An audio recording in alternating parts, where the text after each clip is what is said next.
गर्भ उपनिषद प्राचीन काल का एक अद्भुत शास्त्र है जो बताता है कि आत्मा गर्भ में कैसे प्रवेश करती है, गर्भ में रहते हुए उसे क्या अनुभव होता है और जन्म के समय क्या भूल जाती है।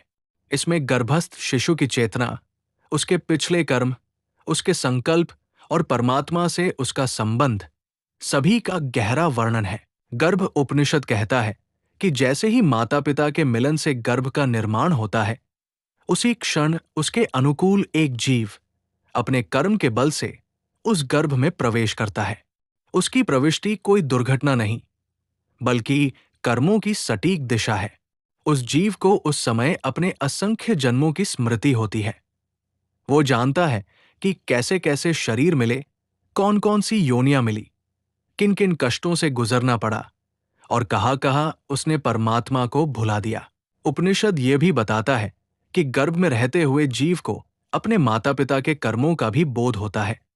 वो जानता है कि किस घर में आया हूं, कहाँ मुझे मोक्ष की दिशा मिलेगी और कहाँ मुझे फिर मोह की बेड़ियां बांध लेंगी। वो अपनी असहायता देखकर भीतर ही भीतर ईश्वर से पुकारता है, प्रभु इस बार मुझे सही पथ देना, इस बार मुझे विवेक देना कि मैं संसार के जाल में न फंस जाऊं। इस बार मेरे मन को साधना का रुख देना ताकि ये जीवन व्यर्थ न जाए। कहते हैं कि हर शिशु गर्भ में रहते हुए प्रतिज्ञा करता है कि जैसे ही मैं जन्म लूंगा, भगवान का नाम जपूंगा, सत्य और अहिंसा से जीवन चलाऊंगा, किसी को कष्ट नहीं दूंगा और अपने भीतर के दिव्य प्रकाश को पहचानूंगा।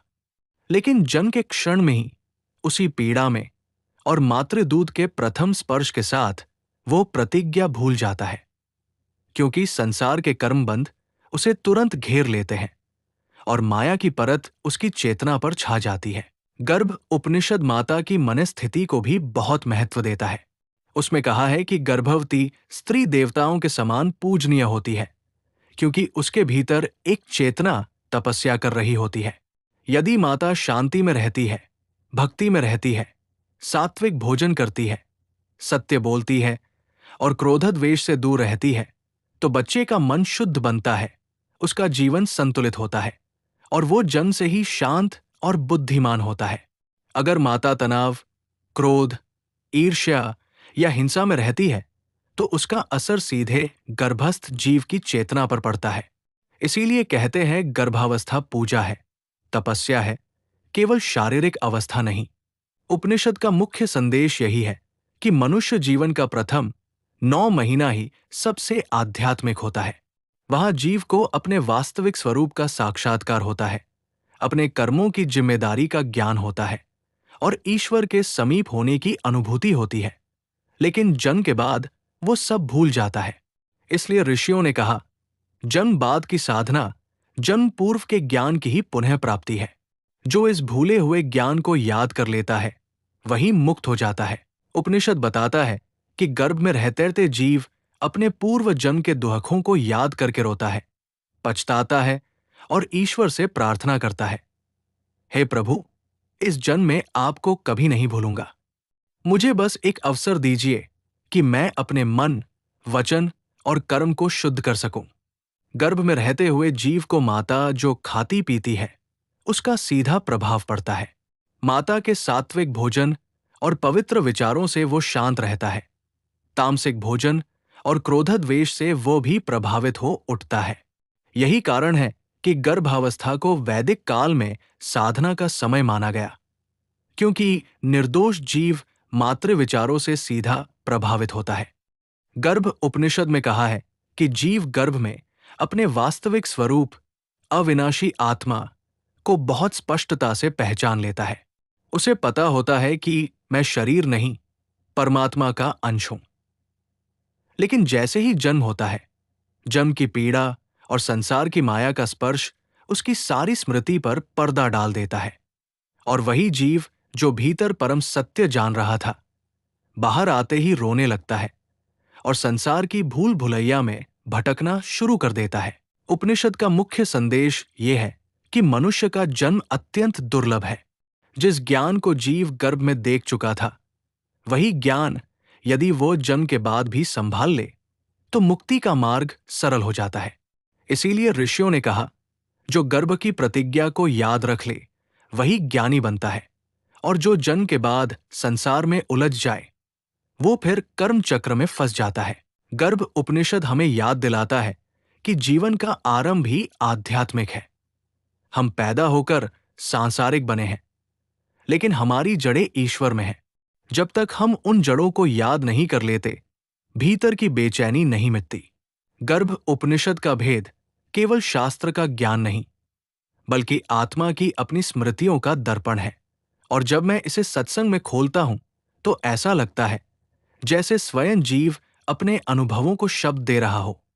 गर्भ उपनिषद कहता है कि जीव जब गर्भद्वार पर पहुंचता है तो उसके सामने अपने करोड़ों जन्मों का चलचित्र घूम जाता है।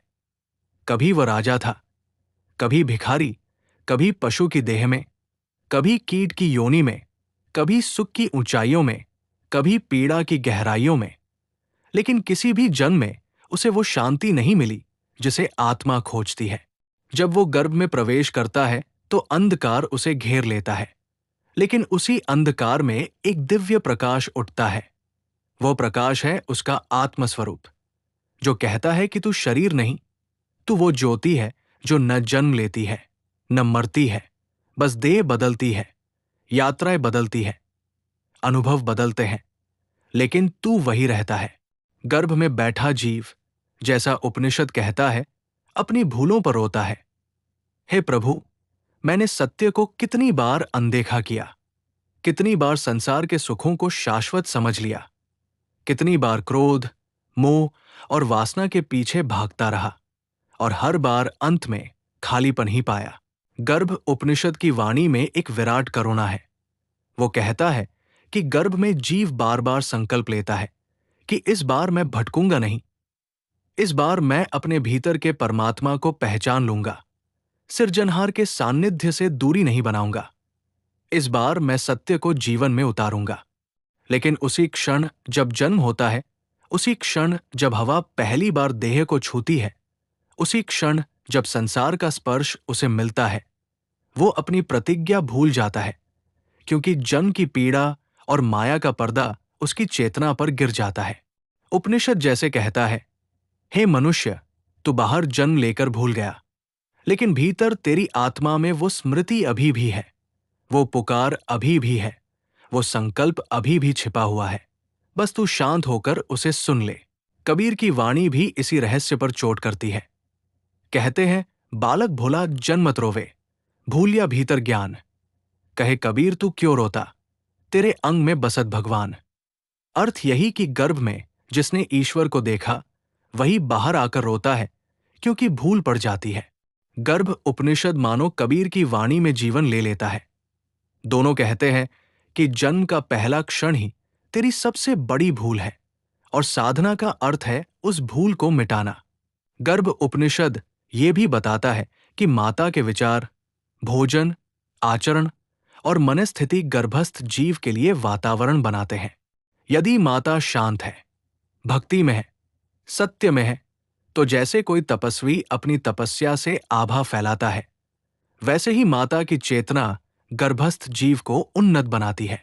यदि माता क्रोध, ईर्ष्या, चिंता और भय में रहती है, तो वो कंपन भी जीव को प्रभावित करते हैं।